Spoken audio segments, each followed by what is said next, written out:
할렐루야.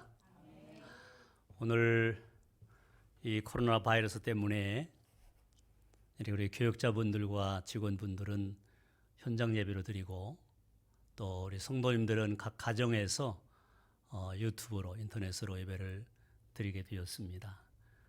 우리 하나님께서는 어느 곳에나 다 계신 줄로 믿습니다. 이 시간에 마음을, 정성을 모아서 우리 주의 성전에서뿐만 아니라 가정에서도 신령과 진정으로 예배하는 그런 예배가 되기를 소원합니다. 우리가 기독교 역사를 바라보면 피 흘림의 역사, 순교의 역사임을 깨닫게 됩니다. 유명한 중세시대의 교부신학자인 터툴리안은 교회는 순교자들의 피 위에 세워졌다라는 유명한 말을 남겼습니다. 우리가 사랑하며 늘 사모하는 예수님께서 십자가 지시고 고난당하시고 피 흘리시고 마지막 죽으시고 부활승천하신 이후에 제자들은 세례 요한을 제외한 베드로를 중심한 모든 제자들은 순교의 제물이 되었습니다. 피 흘렸습니다. 왜입니까? 예수는 그리스도입니다. 즉 예수는 구원의 주 메시아입니다라고 하는 그 증거되는 복음 때문에 그들은 그 귀한 생명을 잃었던 것입니다. 예수님 믿고 천국 가십시오라고 하는 이 말 한마디가, 예수는 우리의 주인이요 왕이시고 살아계신 하나님의 아들이십니다라고 하는 이 증거되는 이 말씀 한마디 때문에 제자들뿐만 아니라 그 이후에 속사도로 불리는 바울도, 그리고 초대교회 모든 성도들이 고난과 비박과 피 흘림을 당했습니다. 여러분, 우리나라 역사를 보면서 그 가운데 특별히 선교적인 역사를 살펴보게 되면 역시 우리나라도 피 흘림의 순교자의 그런 고통과 아픔 속에서 복음이 들어왔다는 것을 발견하게 됩니다. 1866년 9월 2일 미국 상선 제너럴 셔먼을 타고 들어왔던 이 토마스라고 하는 26살의 젊은 선교사가 관리에 의해서 잡혀 나왔고 평야 앞바다에 있는 그 양각도라는 곳에서 무참히 피 흘리며 칼에 맞아 죽었습니다. 영국 하노버 교회에서 파송받은 이 젊은 선교사가 친척도 없는 이곳, 아는 사람도 없는 이곳, 영적으로 무지한 이 땅에 와서 피 흘리며 순교를 당한 것입니다. 근데 놀라운 것은 그 선교사가 한문 성경 한 권을 들고 와서 잡혀 직전에, 죽기 직전에 이 성경을 들고 기도했다는 거예요. 하나님, 이 성경을 적시고 지나가는 그 물 닿는 곳마다 복음이 증거되어 생명의 열매를 맺고 하나님 나라가 이루어지게 하옵소서. 그 성경을 높이 들고서는 기도하고 죽었습니다. 그리고는 성경을 던졌는데 그 성경을 누가 가져갔느냐 그러면 박춘건이라는 사람이 가져갔어요. 그리고 가서 이 책이 무슨 책이냐, 이 성경을 읽다가 그만 성령의 감동을 받아서 그가 예수를 영접하게 되었고, 그리고 나중엔 교회 영수가 되는 그런 놀라운 역사가 일어나는 것을 우리는 선교 역사에서 우리는 발견하게 됩니다. 또 그 조카 이 아모개가 그 삼촌의 전도를 받아서 이 우리나라 성경을 번역하는 데 크게 일조한 그런 이 성경의 이 번역 역사에 또 한 획을 새롭게 긋는 것을 보게 됩니다. 하나님의 역사는 우리가 예측 불허입니다. 이 복음이 증거되는 곳마다 생명이 살아나고 하나님의 뜻이 이루어지는 것을 우리는 보게 됩니다. 여러분, 저 서울의 합정동에 있는 양화진 선교, 외국인 선교 묘원이 있습니다. 저는 가끔 그곳을 가서 기도도 하고 저 자신의 신앙을 점검도 합니다마는 거긴 지금 145명의 선교사 가족들의 그 묘지가 있습니다. 그 선교사 벽안에 그 선교사들이 와서 전혀 우리와 관계없는 사람들이 와서 복음을 전했습니다. 다 풍토병으로 죽어가고, 거기 보면 태어난 지 3개월뿐이 안 되는 어린아이 묘도 있어요. 감동을 주는 한 선교사 이야기가 있습니다. 이 캐드리라고 하는 선교사, 여자 선교사가 있는데 25살에 우리나라 선교하겠다고 들어와서 10개월 만에 풍토병으로 죽었습니다. 그런데 일기장을 남겼는데 일기장이 이렇게 기록되어 있어요. 만약 내게 1000개의 생명이 있다면 그 모든 생명, 즉 내 삶을 조선을 위해서 모두 바치겠다. 내게 있는 생명이 하나지만 만약에 1000개가 있다 할지라도 그걸 다 이 조선을 위해서 바치겠다. 그리고는 죽었습니다. 공식적으로 허가를 받고 조선 땅에 들어온 최초의 선교사는 1885년 4월 5일 부활절 아침에 들어온 언도우 선교사와 아펜젤러 선교사입니다. 이 언도우 선교사는 우리가 잘 아는 대로 연세대학교를 세운 분이에요. 우리나라의 학문과 여러 그 분야에 크게 공헌한 이 선교사요. 그 가족들의 묘지가 양화진에 있습니다.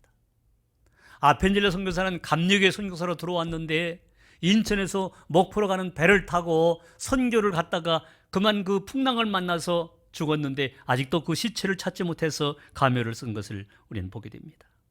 특별히 고종의 밀사로 헤이그에 들어가서 일본의 강압적인 그 정치, 그 악한 정치를 사람들에게 폭로하고 우리 대한민국의 독립의 필요성을 강조했던 선교사 헐버트 선교사의 묘지도 여기 양화진에 묻혀 있습니다. 우리하고 아무런 관계도 없는 사람들입니다. 우리를 전혀 알지 못했던 사람들입니다. 그런데 왜 이렇게 이곳까지 와서 이 영적으로 어두운 이 땅에 와서 이렇게 복음을 전하다가 그곳에 묻히고 우리는 그들을 통해서 복음을 받아들이고 하나님의 자녀가 되었는데 왜 이렇게 하냐는 거예요. 예수님의 사랑 때문입니다. 예수님의 사랑을 깨달은 사람은 가만히 있을 수가 없습니다. 예수님의 그 놀라운 십자가의 사랑을 깨닫는 사람들은 그 사랑 때문에 가만히 있을 수가 없습니다. 아직도 주님을 알지 못하는 사람들에게 복음을 전하여 그들을 살리려고 하는 그 뜨거운 불같이 일어난 마음들이 있는 것입니다. 우리가 예수님 믿으면서 이런 마음이 없다면 영적으로 문제가 있는 것입니다. 여러분, 이번에 장마에 많은 사람들이 피해를 입었습니다. 안타깝습니다. 마음이 아픕니다. 근데 지방 어느 곳에 막 물이 뚝이 터져서 물이 범람에 넘쳐가는데 자기 그 자녀가 거기에 휩쓸려 가니까 그 나이 든 할아버지가 그 아버지가 어머니가 막 물에 또 들어가가지고 그 아이를 건져내라고 말이에요. 결국은 건져냈어요. 소가 떼내려가니까 막 소를 잡아가지고 야, 이 소야 나와야 산다, 너 나와야. 그래서 소를 끌어다니는 농부도 봤습니다. 왜 그럽니까?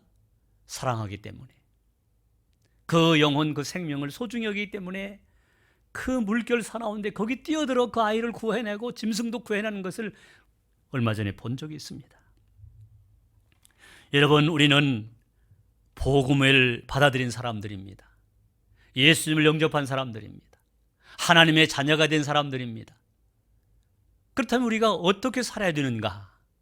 오늘 성경은 주님께서 마지막 유언처럼 남기신 말씀이 있는데 그 말씀은 바로 너희는 천하 만민에게 복음을 전하라고 하는 주님의 진노하신 그 명령이 우리에게 주어진 것을 성경을 통해서 발견하게 됩니다. 만민에게 복음을 전하라. 여러분, 복음이 무엇입니까? 복음은 기쁜 소식, 복된 소식. 무엇이 기쁘고 무엇이 복된 소식입니까? 예수님이 이 땅에 오셔서 제 허물로 죽을 수밖에 없는이 아닙니다. 에베소 2장 1절 말씀 보면 죄와 허물로 죽어 있던 우리를 우리 예수님이 십자가 지시고 우리의 죄값을 친히 담당하심으로 너는 이제 죄인이 아니라 의인이다. 너는 이제 세상에 속한 사람이 아니라 하나님의 자녀라고 선언해 주셨기 때문에 오늘 우리는 이 복음이 기쁜 소식이 되어지고 이 복음이 나만 간직한 것이 아니라 다른 사람에게도 증거해야 될 복음이 된 것입니다. 복음은 나 혼자 간직하고 나 혼자 누리는 것이 아니라 모든 사람들에게 증거되어야 될 하나의 예수님의 스토리, 예수님의 풀 스토리. 어떻게 이분이 오셨고 왜 오셨고 뭘 하셨고 십자가를 왜 지셨고 죽으시고 부활하시고 승천하시고 다시 이 땅에 재림이지로 오실 것, 이 전체적인 이야기가 뭡니까? 이게 복음이에요. 이게 복된 소식이에요. 죄의 문제는 인간의 힘으로 능력으로 해결할 수가 없습니다. 우리 영혼의 문제는 우리의 제조로 우리의 지혜로 해결할 수 없습니다. 오직 십자가 예수 그리스도의 그 피 흘림을 통해서 사함을 받고 그 예수님을 믿음으로 구원을 받게 되는 것입니다. 내가 곧 길이요 진리요 생명이니 나로 말미암지 않고는 아버지께로 올 자가 없느니라. 우리 주님께서 요한복음 14장 6절에서 선언하신 말씀대로 어떤 사람도 예수님을 제외하고는 하나님께로 갈 자가 없습니다. 누구도 예수님 믿지 않고는 구원받을 수가 없습니다. 영원한 영생을 누릴 수가 없습니다. 오직 예수 그리스도.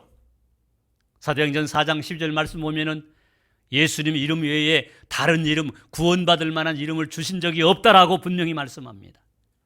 그래서 예수님은 우리 영혼의 주인이 되시고 우리 인생의 주인이 되시고 우리 삶의 근본이 되시는 분이기 때문에 이 예수님의 복된 소식이고 이 소식을 증거하는 것이 우리의 책임인 것입니다. 사람이 만일 온 천하를 얻고도 자기 목숨을 잃어버리면 무엇이 유익하리요? 사람이 무엇을 주고 자기 목숨과 바꾸겠느냐? 여러분, 마가복음 8장 30절 이하의 이 말씀 속에서 세상의 모든 걸 다 얻어서 성공한 것처럼 보여도 자기의 영혼이 그 생명이 죽어 있다면 그게 무슨 소용이 있겠느냐고 주님이 반문하십니다. 세상 사람들은 권력을 잡으려고 합니다. 물질을 쌓으려고 합니다. 세력을 확장해 나갑니다.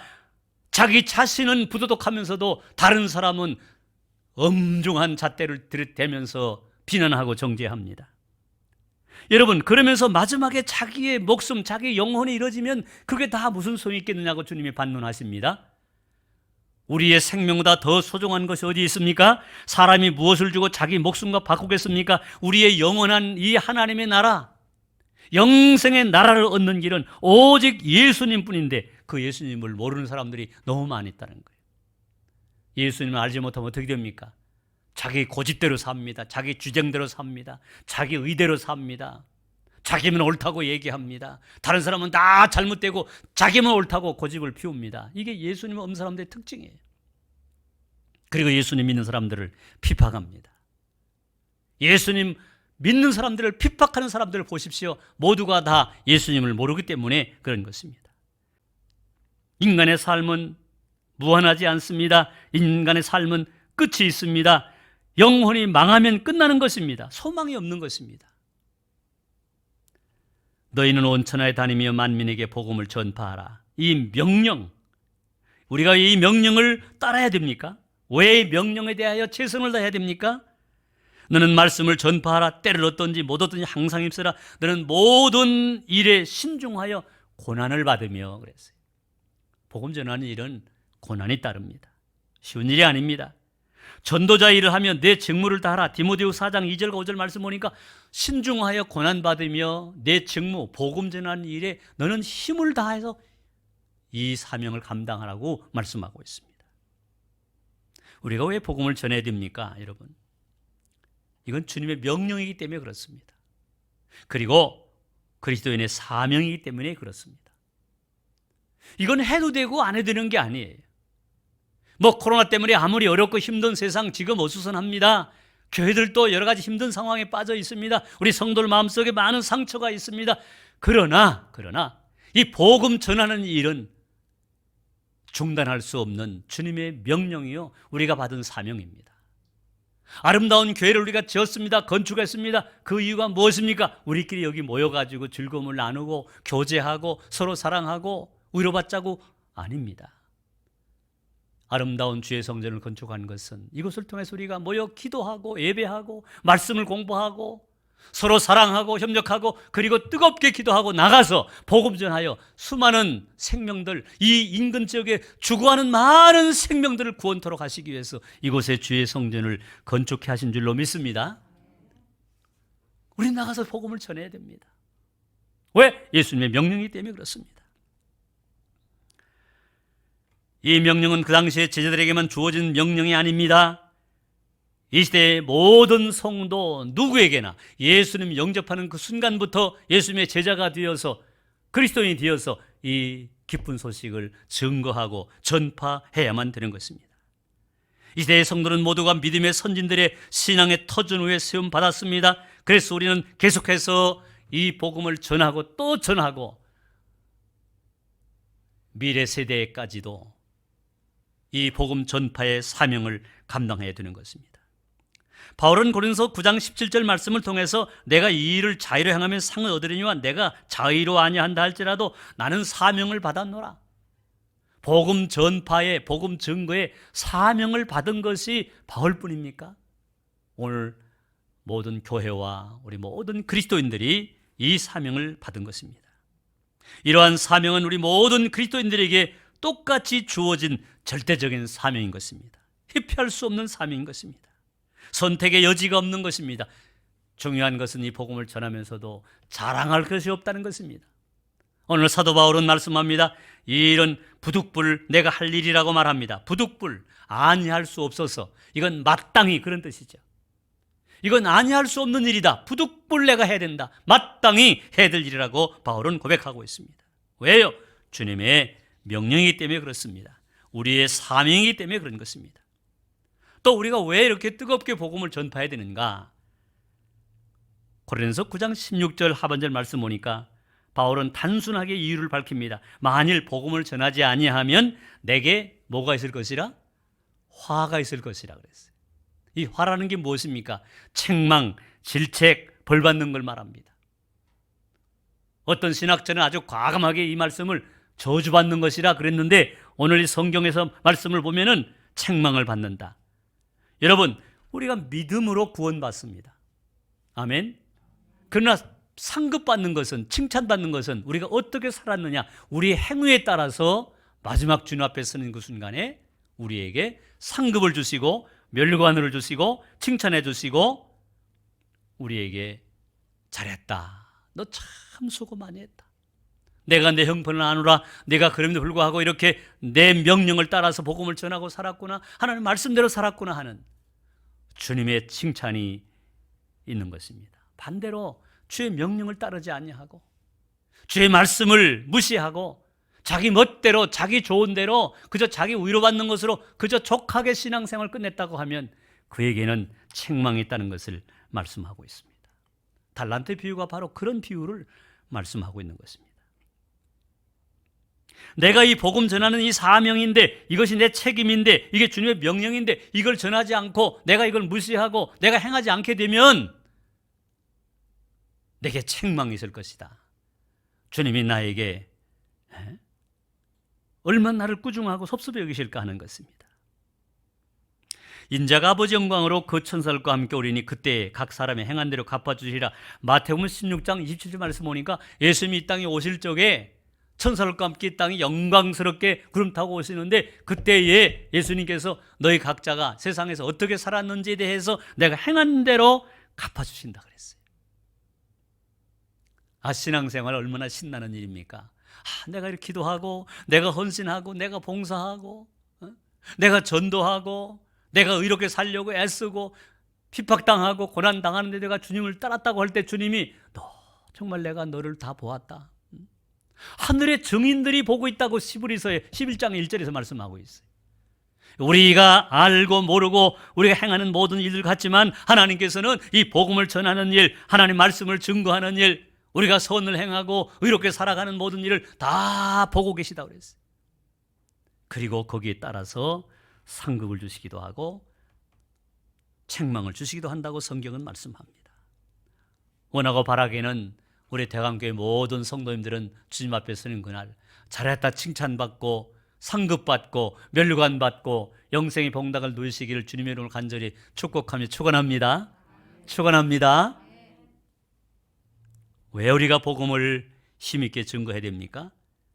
이것은 바로 은혜와 능력을 받는 길이고 하나님 앞에 상급을 받는 길이기 때문에 그렇습니다. 당시 제자들에게 초대교회에 임했던 그 성령의 뜨거운 불은 오늘도 현대교회 안에 우리 심령 안에 그대로 역사하는 줄 믿으시기 바랍니다. 성령님은 그 당시 성령님이나 지금의 성령님이나 동일한 성령님, 하나님의 거룩한 영이십니다. 오직 성령이 너희에게 임하시면 너희가 권능을 받고 예루살렘과 온 유대와 사마리아와 땅끝까지 이르러 내 증인이 되리라. 사도행전 1장 8절의 말씀대로 성령님이 역사하시고 성령님이 임재하시고 성령님이 도와주시면은 우리가 복음을 전하는 데 있어서 내 힘, 내 능력이 아니라 성령의 능력을 받아 복음을 전하기 때문에 거기에 생명의 역사가 나타나고 죽은 자가 살아나는 역사가 나타난 줄로 믿습니다. 여러분 오늘 본문의 마가복음 16장도 말씀 보니까 너희가 온천에 다니며 만민에게 복음을 전파하라. 그 다음에 이런 표적이 나타날 터인데 내 이름으로 귀신을 쫓아내며 악한 영을, 악하고 더러운 영을 쫓아내며 새롭게 방언을 말하고, 여기 방언이라는 말은 우리 지금 현재 쓰는 언어와 다른 의미도 있지만은 우리 언어가 바뀌어진다는 거예요. 우리 언어가 바뀌어져요. 예수님을 바르게 우리가 믿고 그리고 성령의 내 안에 충만히 역사하게 되면 우리 언어가 달라져요. 어떻게 달라집니까? 악한 말, 더러운 말, 남을 비난하고 정죄하고 이런 말이 아니라 생명을 살리는 말로, 남을 격려하고 칭찬하고 사랑하는 말로 바뀌어지는 것입니다. 뱀을 집어올리며 무슨 독을 마실지라도 해를 받지 아니하며 병든 사람에게 손을 얹은즉 나으리라. 여러분 이 말씀 속에서 이 말씀을 자칫 오해하면은 독사를 집다가 그리고 그 독을 마셔도 안 죽는다니까 한번 먹어봐야 되겠다 이러면 큰일 나는 거예요. 이거 큰일 나요. 이건 악한 사상, 악한 영들이 역사하는 그것에 갈지라도 우리는 하나님의 말씀 속에 성령 가운데서 우리가 해를 받지 아니한다, 넘어가지 않는다, 그런 말씀이 이 속에 포함되어 있습니다. 병든 사람에게 손을 얹어즉 나으리라. 여러분 이런 이 축사의 능력뿐만 아니라 병든 사람에게 손을 얹어 간절히 기도할 때 그 사람의 힘으로 고치는 게 아니라 성령의 역사가 나타나기 때문에 이 병든 자가 고침을 받는 줄로 믿습니다. 그래서 우리가 늘 기도할 때마다 주님, 나는 아무 힘이 없습니다. 능력도 없습니다. 그러나 그 거룩하신 그 영광스러운 주님의 이름으로 성령 안에서 기도하오니 주여 치료하여 주시옵소서, 고쳐 주시옵소서, 회복되게 하여 주시옵소서. 기도할 때에 고침받는 줄 믿습니다. 저도 목회하면서 그런 경우들이 여러 번 있었어요. 귀신 들려가지고 이상한 소리하고 정신 나간 그런 성도 한 사람을 1시간 반 동안 2시간 가까이 막 이렇게 기도해서 너 나간다! 그리고 쓰러지면 나가는 그런 경험도 했어요. 그래서 정상으로 들어와서 지금 신앙생활 잘하는 분도 있습니다. 뭐 제가 아나요? 나중에 목사님 안수 받고 난 이후에 제가 이렇게 너무너무 이 복통이 심해가지고 늘 만성 이 염증 증후군, 과민성 대장 증후군 때문에 많이 고생했던 분이 제 기도받고 새벽 기도 끝난 후에 기도받고서는 그 순간부터 없어졌다고 하는 분이 있습니다. 또 어느 신학교 동기 목사님은 자기 아내가 암에 걸려가지고선 그 아이 출산한 이후에 이 아이 때문에 지금 그 사모가 세상을 떠나게 되면 어떻게 되는가 할 적에 저를 찾아와서 기도받았는데 저는 모릅니다만 나중에 그분이 다니며 간증하는 거 보니까 아무개 동기 목사님이 기도한 이후에 암이 낫고 우리 아들이 태어나서 지금 이렇게 장성했습니다. 그런 간증한다는 얘기를 듣고 제가 깜짝 놀란 적이 있어요. 성령님은 오늘도 우리 가운데 역사하십니다. 우리가 약한 자리에 있을 때, 병든 자리에 있을 때에, 곤고한 자리에 있을 때 우리가 염려 근심할 것이 아니라 성령의 그 능력을 힘입어 복음을 전하면서 성령의 역사를 경험하게 되면 이런 치유와 회복과 축사의 능력들이 나타나는 줄 믿으시기 바랍니다. 그래서 우리가 승리할 수 있어요. 예수 믿는다는 게 얼마나 행복한 일이에요, 여러분. 경험할 수 없는 일들이 기도 가운데 나타납니다. 말씀을 읽는 중에 나타납니다. 말씀을 전하는 중에 나타납니다. 전도하는 중에 특별히 많은 사람들이 주님께 돌아오는 역사를 경험하게 됩니다. 여러분, 이 일은 상급받는 일입니다. 하나님 각 사람에게 보응하신다는 거예요. 행한 대로 보응하신다. 하나님 각 사람에게 그가 행한 대로 보응하시되 참고 선을 행하여 영광과 존귀와 썩지 아니함을 구하는 자에게는 영생으로 하시고 그랬어요. 우리가 흔히 쓴 말 중에 하나님은 공짜가 없으시다. 한번 따라합니다. 하나님은 공짜가 없습니다. 아멘. 우리가 적은 일이지만 감사함으로 행하고, 내가 힘이 없지만 예수님 믿고 구원 받으십시오. 전도지 항장 돌리는 거 그거 별거 아닌 것 같지만 하나님 그걸 귀하게 보시는 거예요. 그래, 내가 나를 위해 수고하는구나. 말씀드립니다. 믿음으로 구원받습니다. 그러나 하늘의 상급과 복은 내가 행한 대로 받는 거예요. 이걸 잘 아셔야 돼요.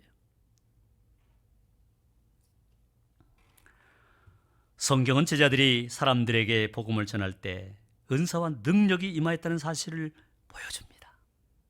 병든 자가 고침받고 죽은 자가 살아나고 악한 영에 잡혀든 자가 그 악령에 물러가면서 새롭게 주님을 영접하는 그런 사건들이 성경에 얼마나 많이 나타납니까? 오늘 우리는 이런 일을 성령 안에 경험할 수 있습니다. 시므니와 물 주는 사람은 한 가지이나 각각 자기가 일한 대로 자기의 상급을 받으리라. 고린도서 3장 8절 말씀 보니까 우리가 복음을 전합니다. 말씀을 증거해요. 근데 그 영혼들이 말씀을 받아들입니다. 그러면 그 잘하게 하는 사람은 누굽니까? 하나님이시라고 성경이 말씀해요. 근데 그게 그 전한 일 자체가 하나님 앞에 귀하게 보신다는 거예요. 그래서 하나님께서 그런 사람들에게 은혜와 능력을 더해 주시고 상급을 주신다고 성경을 통해 약속하고 있는 것입니다. 여러분, 전도는 여러분 말씀 들어보십시오. 고린도서 1장 21절 말씀 보니까 하나님께서 전도에 미련한 것으로 믿는 자들을 구원하시기를 기뻐하셨도다. 전도에 미련한 방법이에요. 전도는 방법이 없어요. 여러분, 전도는 방법이 특별한 방법이 있는 게 아니에요. 지하철에 가끔 보면은 예수 천당, 옛날 최성봉 그 최권능 목사님처럼 예수 천당하고 지나간 사람이 있어요. 사람들이 아유 저거 정말 민폐다 민폐. 아니에요. 이랬던 신앙을 회복하는 사람들이 그 말 한마디 듣고 찔려서 기도하고 돌아온 사람들이 생긴다는 거예요. 여러분, 그러므로 전도는 어떤 방법이든지 거기에 대해서 우리가 평가해서는 안 되는 거예요. 전도지 한 장 그거 아무것도 아닌데 이거 받아가지고 예수 믿을까? 아니에요. 이런 이야기는 너무너무 많아요. 1968년도로 기억되어지는데 오래됐습니다만 영등포의 물레동에 김아묵의 여집사님이 나이가 60대가 넘은 분인데 늘 전도를 했어요. 오후가 되면 자기 오전에 일 끝내고 오후 되면 딱 2시간씩 전도하는데 그날은 비가 엄청 왔대요. 그리고 몸이 아팠대요. 그래서 주님 오늘은 저를 쉬라고 그러시는군요. 그러고서는 오늘은 전도 못하겠다 그러는데 하고 4학년짜리가 딸의 아이가 있는데 학교에서 들어오더니 막내인데 늦게 아이를 낳으래요. 근데 이 아이가 오더니 엄마 오늘 전도 안 나가? 그러니까 나 오늘 비도 왔고 엄마 몸이 안 좋아 안 나겠다 했대. 엄마 그럼 어떡해? 매일매일 예수님 앞에 전도하겠다고 엄마 기도하고 전도하다가 오늘 못 나가면 어떡해? 그럼 엄마 대신 내가 나갈까? 4학년짜리 그러더라는 거예요. 그래서 야 네가 나가서 무슨 나 전도지 돌리는 거 할 수 있어. 그래 애가 엄마 그 전도 그 이렇게 그 주머니 이름 이게 바구니도 아니고 뭐 이렇게 들고 다니겠는데 그거 들고 나가더래요. 전도지 전도하겠다고 4학년짜리가 비가 부슬부슬 오는데. 근데 물레동 지역이 지금은 좀 많이 바뀌었지만 그 60년대에는 아주 거기가 이렇게 뭐 철공 뭐 이런 게 쭉 있으면서 그 좀 가난한 분들이 살았어요. 그런데 이 4학년짜리가 아이가 전도지 들고 어느 집을 들어가서 문을 두드리는 거예요. 대답이 없어. 그래서 그 집에 문을 두드리다가 전도지나 놓고 와야 되겠다. 그래서 이렇게 전도지 넣으려니까 누구세요? 그 안에 소리에서 네, 저 교회에서 전도 나왔어요. 예수 믿고 구원 받으세요. 그래서 전도 넣는데 그 안에서 이렇게 남자가 초췌하게 생긴 남자가 들어와 보라고. 그 아이가 들어갔어. 쭈비쭈비다가 들어가가지고 아저씨 예수 믿고 구원 받으세요. 예수님 아저씨를 사랑해요. 그리고 전도지를 줬는데 그 전도지를 받은 그 사람이 물끄러워 보더니 들어가서 방으로 들어가더래. 그래서 아이는 와서 전도하고 왔는데 그 다음 주일에 전도지 받은 분이 교회를 나왔어요. 그리고 교회에 나와 새신자 새가족씩 들어가서 간증을 했어요. 이 사람이 사업하다 망해가지고 약을 사놓고 자살하려고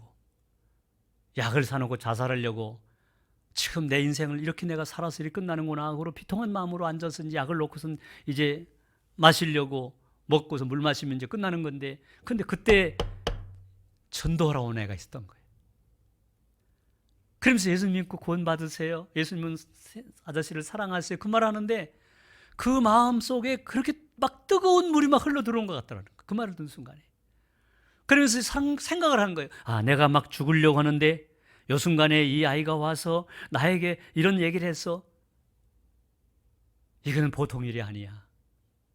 그래서 가만히 자기를 돌아보는데 그렇게 마음이 뜨거워지더래. 그래서 자기가 결심을 하고 그 약을 다 갖다 쓰레기통에 버리고 그 다음날 교회 나온 거. 할렐루야. 예수를 영접한 거예요. 할렐루야.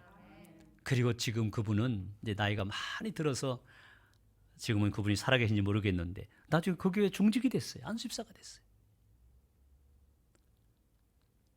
사랑하는 성도 여러분, 이건 전도의 능력이에요. 내 힘으로 되는 게 아니에요. 그 아무것도 아닌 종이 한 장 증거하고 예수님이고 구원받으세요, 예수님은 당신을 사랑합니다 라고 전하는 그 말 한마디가 그 영혼을 울리고 그 심령을 뜨겁게 하고 예수님 영접하게 만든단 말이지.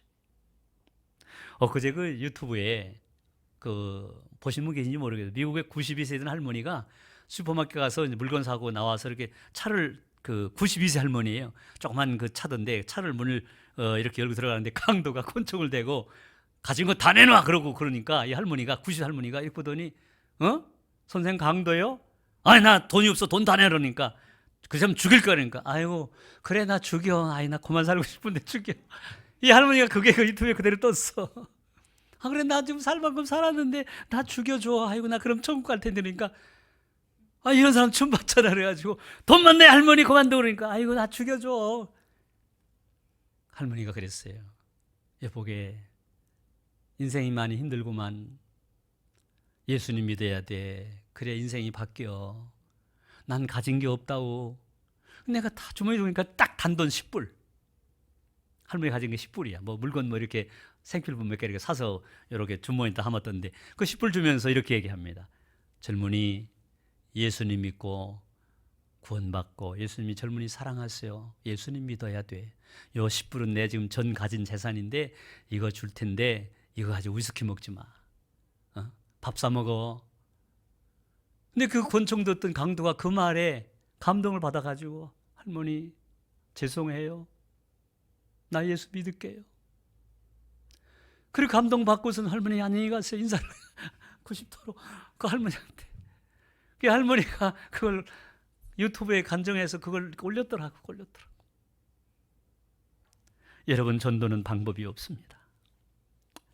영혼을 사랑한 마음 가지고 저 사람도 구원받을 사람인데 그 마음이 있으면 되는 거예요.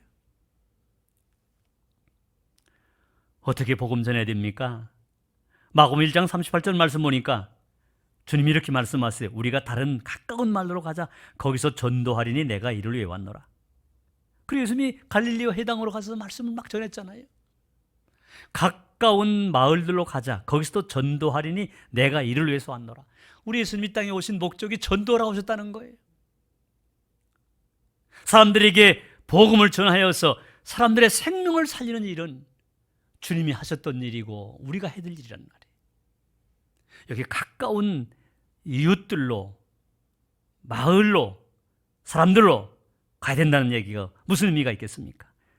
여러분, 이건 지리적인 관계도 있지만은 가까운 마을, 가까운 이웃, 가까운 사람 누구예요? 우리 가족, 부모, 형제, 자녀, 친구, 친척, 이웃, 민족. 땅끝까지로 내 증인이 되어야 된다고 말씀하신 것은 뭡니까? 땅끝까지 한 사람도 남김없이 모두에게 어떤 지역이든지 복음을 증거하라고 성경은 우리에게 말씀합니다. 예수님을 소개하면 돼요. 예수님은 당신을 사랑하십니다. 예수님은 하나님의 아들이십니다. 이 땅에 구원을 하러 오신 분입니다. 우리 죄값 지시고 십자가 지시고 죽으시고 부활하고 승천하시고 다시 오실 분입니다. 이 예수님을 전합니다. 한 가지 더 저는 이렇게 얘기했어. 전도하면서 나는 분명히 전했어.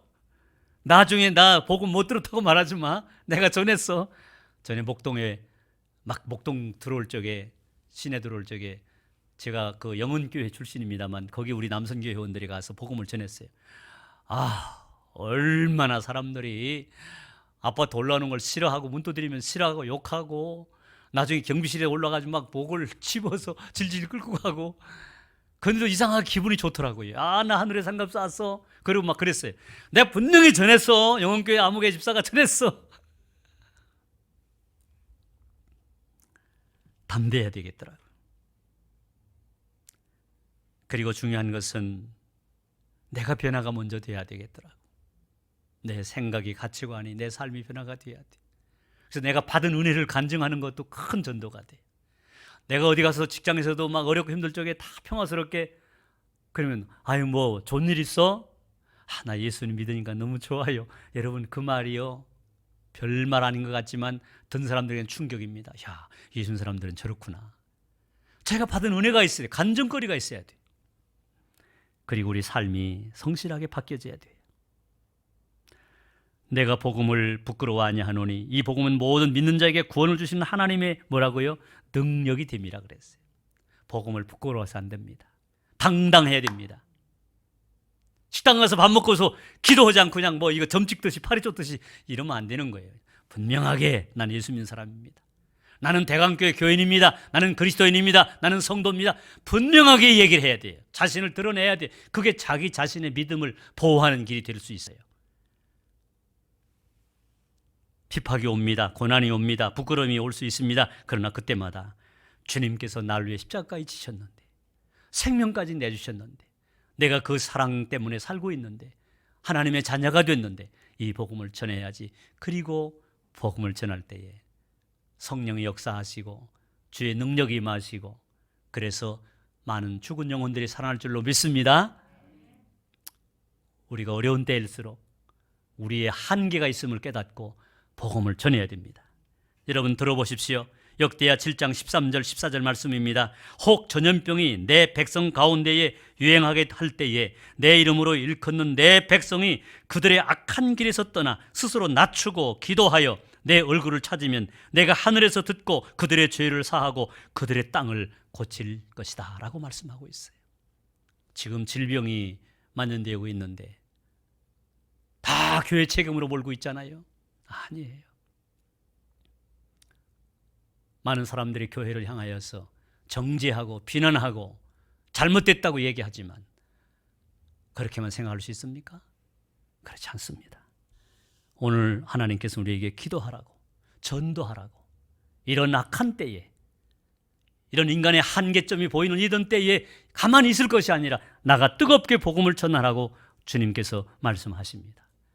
그럴 때 사람들은 예수님을 깨닫게 되어지고 만나게 되어지고 영접하여서 구원받는 역사가 임할 줄로 믿습니다. 한 주간 동안도 우리 가족들, 친구, 이웃들에게 먼저 예수님을 소개하고 증거하고 더 나아가 이웃들에게 복음을 전해서 주님 앞에 영광 돌리고 주님 앞에 서는 그날 잘했다 칭찬받고 상급받고 멸류관 받아 누리는 여러분 모두 되시기를 주님 이름으로 간절히 축복하며 축원합니다. 축원합니다. 아멘. 아버지 하나님, 우리는 연약합니다. 지혜도 모자라고 부족합니다. 능력도 없습니다. 그러나 오직 예수님의 그 사랑에 감복하고 감동받고 감격해서 예수님은 구원의 주가 되십니다. 예수님은 당신을 사랑하십니다. 예수님은 하나님의 아들이시며 우리를 구원하시기 위해 십자가 지시고 고난당하시고 피 흘리시고 죽으시고 부활하시고 승천하시고 다시 오실 분입니다. 우리는 주님 앞에 서야 됩니다. 이 복음을 전함으로 많은 영혼들을 주께로 돌아오게 하며 아버지 하나님, 많은 생명들을 주께로 인도할 수 있는 능력 있는 그리스도인들, 복음의 증인들이 다 되게 하여 주시옵소서. 우리 믿음의 교회 대강교회가 이 지역의 수많은 죽어가는 영혼들을 구원하는 구원의 방주가 되게 하여 주시옵소서. 수많은 생명들을 구원하는 주님의 방주가 되게 하여 주시옵소서. 아버지 하나님, 주님 사랑하시는 우리 강현은 목사님, 새 힘 주시고 이 시간도 주의 성령의 능력이 임하여서 아버지의 약함이 나사렛 예수의 이름으로 떠나가게 하여 주시옵소서. 물러가게 하여 주시옵소서. 치유되게 하여 주시옵소서. 대광제단에 속해 있는 사랑하는 모든 성도들이 영육간에 강건하게 하여 주시옵소서. 병든 자들이 회복되고 치유되게 하여 주시옵소서. 곤고한 자들이 예수 신앙 예수 믿음으로 다시 한번 힘있게 일어서게 하여 주시옵소서. 가정의 문제들이 다 해결되게 하여 주시옵소서. 코로나 질병에 노출되지 않게 하여 주시옵소서. 한 주간 동안도 오직 예수 신앙, 오직 예수 복음을 전하며 살아가는 능력의 그리스도인들이 다 되게 하여 주시옵소서. 이 방송을 들으며 이 방송을 보며 예수님 앞에 서 있는 모든 성도들에게 동일한 은혜로 함께해 주시옵소서. 예수님 이름으로 감사하며 축복하며 기도하옵나이다. 아멘.